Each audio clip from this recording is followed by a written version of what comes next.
온유한 자는 복이 있나니 그들이 땅을 기업으로 받을 것이며, 새 번역은 이렇게 번역합니다. 온유한 사람은 복이 있다. 그들이 땅을 차지할 것이다. 여러분, 이 말씀을 읽으실 때마다 여러분은 어떻게 생각을 하십니까? 예수님께서 말씀하신 팔복 중 세 번째 말씀입니다. 저는 이 말씀을 읽을 때마다 이런 뜻으로 제 마음에 새기곤 했습니다. 부드러운 성품을 가진 사람, 화도 잘 내지 않고 온화하게 사람들을 대하는 사람은 살아가면서 점차 그 영역이 넓어지게 될 것이다. 더 많은 일, 더 중요한 일을 맡아서 하게 될 것이다. 더 큰 일을 하고 싶다면 너는 온유해져야 한다. 여러분은 어떻게 해석을 하셨나요? 자, 그런데 우리 주님께서는 오래전에 우리 모든 믿는 자들을 향하여서, 또 세상의 사람들을 향하여서 복 있는 자에 대해서 말씀하시면서 온유한 사람이 복이 있다라고 분명하게 말씀을 하셨습니다. 이 말씀의 의미가 무엇인지 성령님의 인도하심을 의지하여서 오늘 조금 더 깊이 살펴보고자 합니다. 자, 우선 온유라고 하는 말이 무슨 뜻인지를 먼저 깊이 생각해 볼 필요가 있습니다. 여러분이 온유라는 말과 비슷한 단어가 무엇일까요? 우리가 세상 사람들이 일반적으로 생각하는 온유와 비슷한 단어, 아마도 이런 단어를 떠올리지 않으실까 싶습니다. 얌전한, 유순한, 온순한, 겸손한, 참을성이 있는, 착한, 부드러운, 화를 내지 않는, 이런 표현들이 이 온유함이라는 말과 연관되어 생각이 나실 것입니다. 아마 많은 분들이 이 온유함이라는 단어를 들을 때 이와 같은 느낌으로 들으실 것 같습니다. 그런데 이 온유함이라는 단어는 살짝 부정적인 느낌도 우리에게 주곤 합니다. 때로는 이런 느낌이 오기도 하지 않습니까? 분명하지 못한, 씩씩하지 못한, 당차지 못한, 당당하지 못한, 힘이 없는, 또는 우유부단한, 이 온유하다라는 말 속에 때로는 이와 같은 살짝 부정적인 그런 느낌도 있는 것이 사실입니다. 아마 현대인들이 이 온유라는 말을 잘 사용하지 않는 이유는 아마 이런 온유가 가지고 있는 부정적인 느낌 때문이 아닐까 하는 생각도 해보게 됩니다. 자, 그렇다면 성경에 나오는 이 온유의 의미는 무엇이겠습니까? 우선 사용된 용례를 한번 찾아보려고 합니다.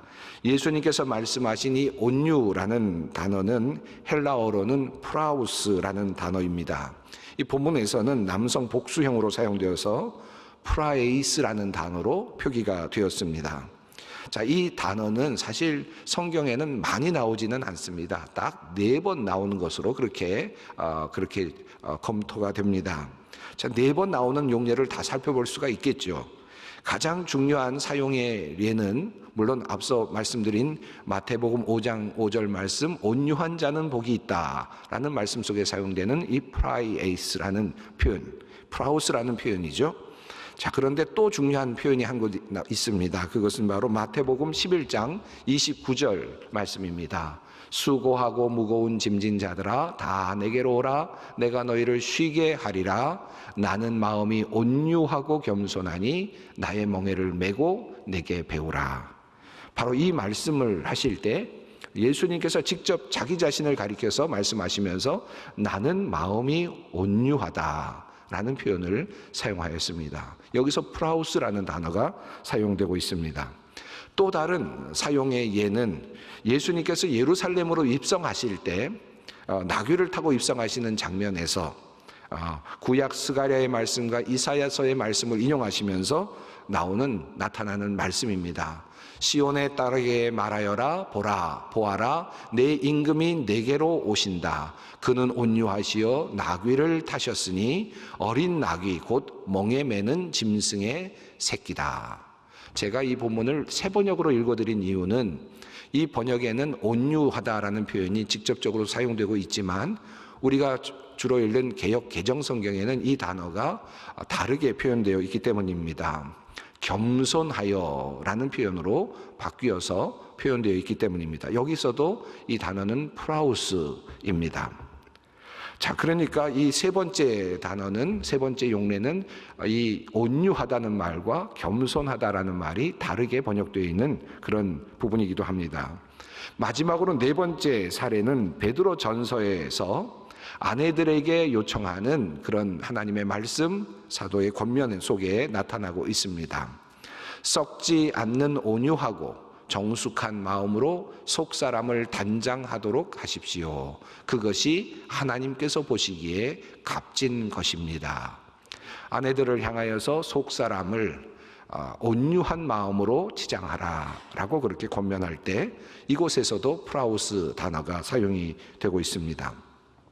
자, 요약하면 온유라는 단어는 어떤 마음의 상태, 속사람의 상태를 의미하는데 특별히 예수님과 관련하여서 사용이 되었습니다. 2번이나 사용이 되었지요. 예수님의 성품으로 2번이나 사용이 되었고 동시에 번역상으로는 겸손하다라는 단어와 함께 표현과 함께 사용되기도 했습니다. 온유라는 표현을 이렇게 겸손이라는 표현으로 바꾸어서 번역한 경우들이 여러 번 성경에 나옵니다. 그 중에 대표적인 예가 바로 구약 민수기에 나오는 모세의 이야기이겠습니다. 이 사람 모세는 민수기 12장 3절 말씀이죠. 이 사람 모세는 온유함이 지면에 모든 사람보다 더하더라. 이 말씀을 새 번역은 이렇게 표현했습니다. 모세로 말하자면 땅 위에 사는 모든 사람 가운데서 가장 겸손한 사람이다. 이 부분에서 온유함이라는 단어와 겸손함이라는 단어가 다르게 번역해서 사용이 된 경우입니다. 모세의 이야기가 나왔으니까 잠깐 이야기를 하고 가겠습니다. 이 말씀은 사실 쉽게 우리가 이해하기 어려운 그런 본문 말씀이죠. 모세의 온유함이 온 지면에 더하였다라는 이 말씀은 모세의 행동과 모세의 성품을 잘 알고 있는 사람들에게는 참으로 쉽게 받아들이기 어려운 그런 말씀이기도 합니다. 그래서 그런지 새 번역은 이 말씀을 온유함이라는 표현 대신에 겸손함으로 바꾸어 보았습니다. 이 부분에 대해서는 제가 또 다시 다른 기회에 말씀을 드릴 기회가 있을 것입니다. 그러나 오늘 설교의 주제와 관련해서 한 가지만 짚어본다면 모세가 과연 우리가 생각하는 이 개념에서 온유라는 단어를 사용할 수 있는 인물인가라고 하는 점입니다. 모세는 이스라엘 사람을 핍박하는 애굽인을 보고는 금방 화를 내고 그만 그 사람을 때려서 죽인 그런 사람이죠.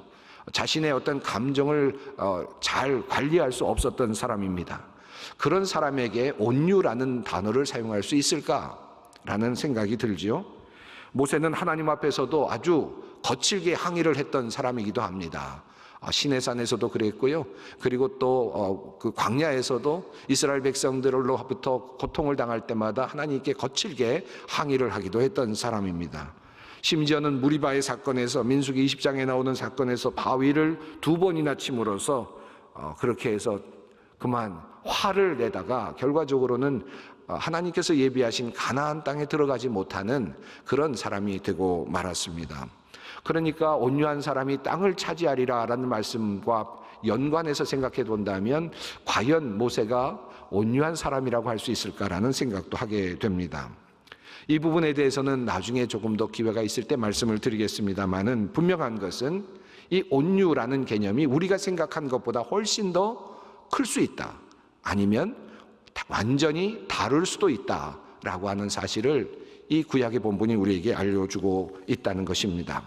자, 다시 오늘 본문 말씀인 마태복음 5장 5절의 말씀으로 돌아가 봅니다. 자, 이 말씀의 의미는 무엇일까요? 사실 이 말씀은 너무 짧아서 그리고 단어의 사용도 얼마 없어서 이 말씀의 뜻을 이 본문만 가지고 찾기에는 쉽지가 않습니다. 온유한 사람은 복이 있다. 이 말씀을 통해서 온유의 의미를 어떻게 우리가 찾을 수 있겠습니까? 자, 그렇다면 이 본문 말씀이 예수님의 말씀이 어디서부터 온 것일까요? 물론 예수님께서 마음으로 우러나셔서 하나님의 계시를 받으시고 말씀을 하셨겠죠. 그런데 이 말씀이 혹시 예수님께서 인용하신 그런 본문은 아닐까 하는 생각을 하면서 본문을 찾아봅니다. 구약에 있는 어떤 말씀을 염두에 두신 것이 아닐까 한번 생각을 해보는 것이죠. 정확하게 알 수는 없지만 예수님께서 인용하신 듯 보이는 구약의 본문이 한 곳 있습니다. 그 말씀은 시편 37편 11절 말씀입니다. 그 말씀은 이렇습니다. 그러나 온유한 자들은 땅을 차지하며 풍성한 화평으로 즐거워하리로다. 많은 성경학자들은 이 예수님의 말씀이 이 시편 37편의 말씀을 인용한 것으로 그렇게 이해를 하고 해석하고 있습니다. 만약 예수님께서 이 말씀을 생각하시면서 팔복을 말씀하셨다면 우리는 이 시편의 말씀을 보다 깊이 살펴볼 필요가 있습니다. 온유한 자가 도대체 어떤 사람인지, 예수님께서는 어떤 사람을 염두에 두고 이 온유함이라는 단어를 사용하셨는지 시편 37편의 말씀을 깊이 살펴보면 그 해답을 알 수도 있을 것입니다. 사실 시편 37편의 말씀은 제가 매우 좋아하는 그런 말씀입니다. 아마 이 말씀을 좋아하시는 분들이 꽤 많으실 것으로 생각합니다. 저도 여러 번 힘든 일을 경험했고 그리고 악한 일을 하는 사람들 때문에 고통을 당해본 일이 있었기 때문에 손해를 본 적도 있었기 때문에 이 말씀은 저에게 늘 힘을 주는 그런 말씀이었습니다. 아마 여러분 중에도 이 말씀이 여러분 마음속에 있는 분들이 꽤 있을 것입니다. 다윗의 시로 알려져 있는 이 시편은 이렇게 시작이 됩니다. 악을 행하는 자들 때문에 불평하지 말며 불의를 행하는 자들을 시기하지 말지어다. 악을 행하는 사람들을 볼 때, 불의를 행하는 사람들을 볼 때 우리의 마음이 어떻습니까? 어떻게 저런 사람들이 이 세상에 있을 수 있을까? 어떻게 저런 사람들이 아직도 이 땅에서 존재할 수 있을까? 왜 하나님께서는 저런 사람들에게 벌을 내리시지 않는 것인가? 하나님 앞에서 불평이 생겨나고 살맛이 없고 힘이 빠지죠.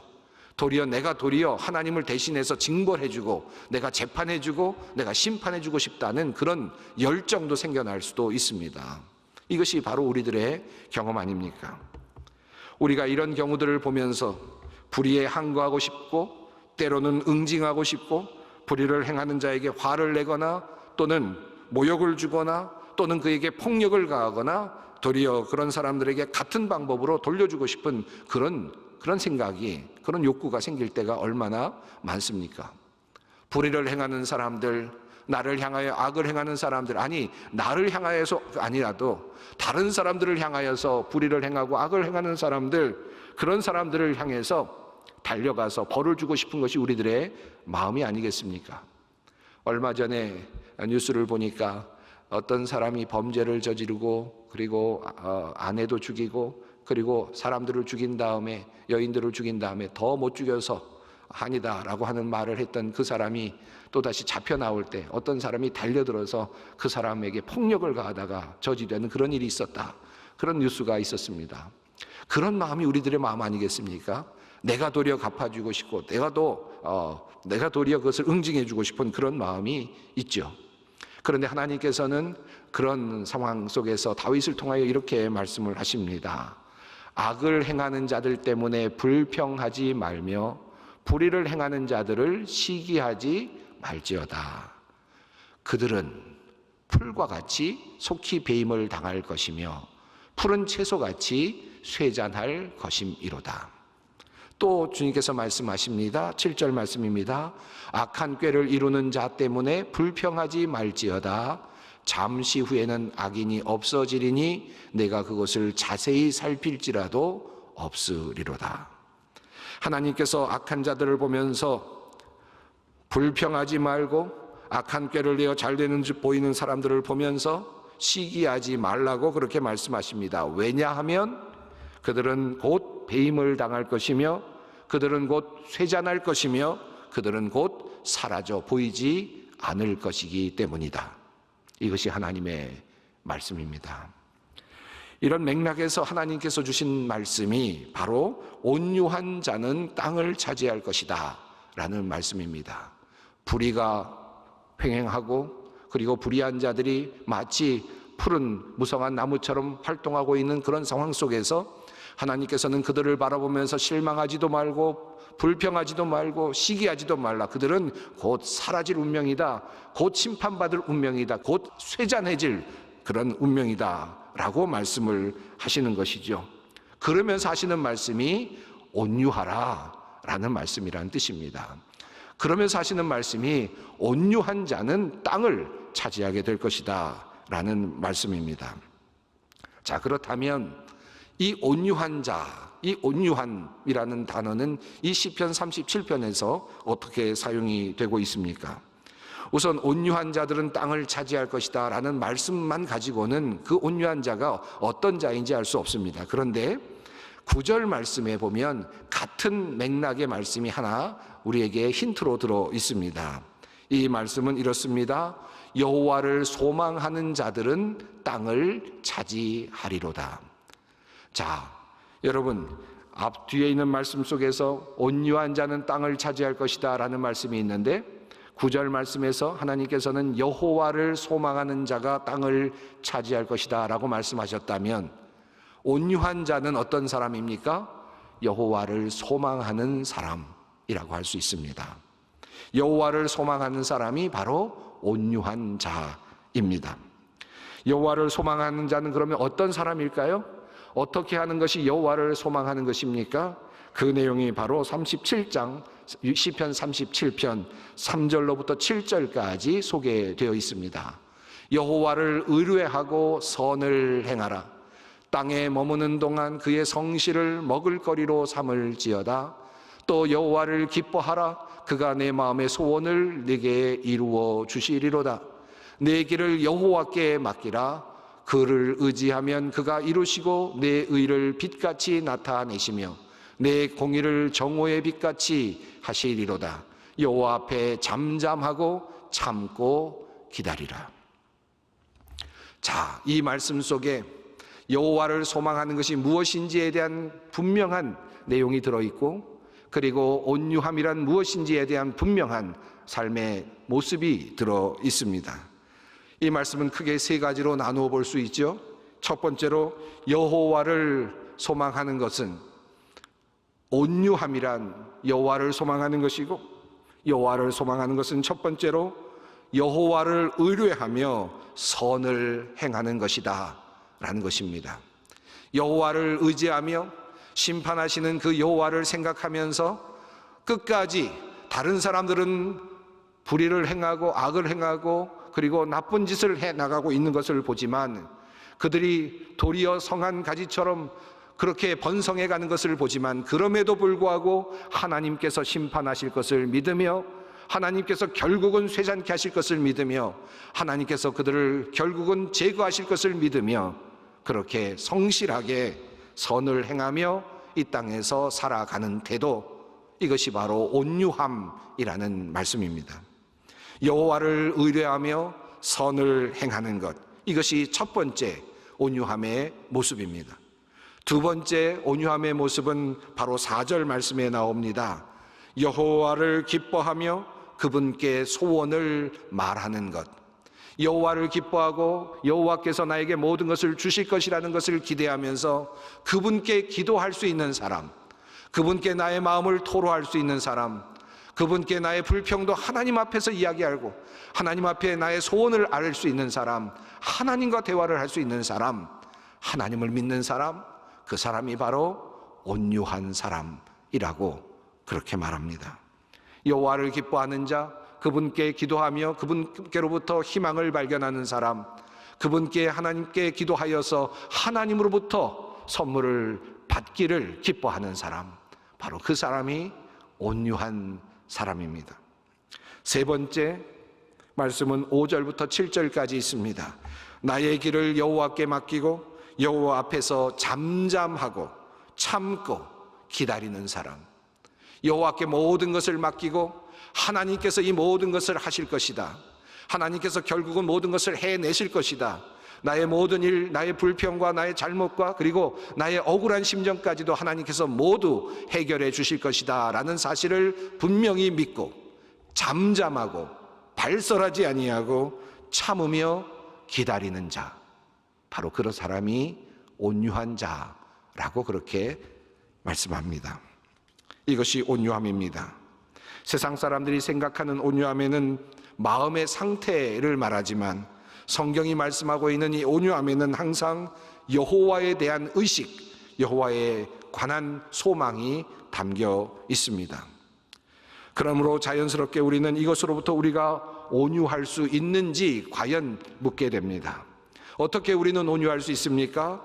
악인에 대하여 불의를 행하는 자들을 보면서도 우리가 온유할 수 있는 이유는, 참고 발설하지 않고 기다릴 수 있는 이유는, 하나님께 그저 기도만 할 수 있는 이유는, 기도하고도 충분한 이유는 바로 하나님께서 그 악인들을 제거하시고 하나님께서 그들을 쇠잔케 하실 것을 믿기 때문입니다. 우리가 화를 낸다고 되는 것이 아닙니다. 우리가 보복한다고 이 땅에 그런 잡초와 같은 것들이 사라지거나 없어지는 것도 아닙니다. 그들은 어디에나 있는 것 같이 보이고 그들은 승승장구하는 것처럼 보입니다. 그러나 하나님은 그들을 결국은 모두 제거해 내실 것입니다. 바로 이 믿음으로 우리는 온유를 꿈꿉니다. 하나님이 계시기에 그분을 신뢰하고 선을 행할 수 있고 성실할 수 있다. 하나님께서 보고 들으시기에 그분께 기도하며 소원을 아뢰 수 있다. 하나님께서 하신다고 믿기에 나의 길을 여호와께 맡기고 여호와 앞에서 잠잠하고 기다릴 수 있다. 이것이 바로 온유함입니다. 그래서 빌리 그레함 목사님은 그의 행복이라고 하는 책에서 다음과 같이 온유함을 설명합니다. 이것은 연약함을 의미하지 않습니다. 진정한 온유함이란 나를 하나님께 맡기고 내면의 거듭남을 통해 하나님의 목적에 합당하고 쓸모있는 사람으로 변하는 것입니다. 다시 말하면 하나님의 뜻에 모든 것을 맡기고 그분의 인도하심에 나는 연약하지만, 나는 나약하지만 그분 앞에 그분의 뜻에 맞추어 나를 바꾸어 가는 태도, 이것이 바로 온유함이라 합니다. 이 세상에 이해가 되지 않는 것들이 얼마나 많이 있습니까? 받아들일 수 없는 것들이 얼마나 많습니까? 그러나 온유한 사람은 복을 받습니다. 하나님의 뜻을 이해하려고 하고 하나님의 뜻에 자신을 맞추려고 하고 하나님의 목적에 합당한 사람으로 서고자 하는 사람들, 변화되고자 하는 사람들, 그런 사람은 복 있는 사람들입니다. 그래서 이 온유는 언제나 오래 참음과 함께 나타납니다. 시편 37편도 조금 더 참으라고 말씀하고 있고 에베소서 4장 2절도 겸손함과 온유함과 그리고 오래 참음을 함께 다루어 설명하고 있습니다. 사랑하는 성도 여러분, 온유하십시다. 하나님 앞에서의 연약함 그리고 나약함이 바로 온유입니다. 그래서 하나님의 뜻에 모든 것을 맡기고 그분의 인도하심에 따라가는 것, 그리고 기다리는 것, 참는 것, 견디는 것, 성실하게 나의 삶을 사는 것, 이것이 온유함입니다. 온유한 사람은 복이 있습니다. 하나님께서 땅을 선물로 주실 것입니다. 하나님의 나라가 그런 사람들의 것입니다.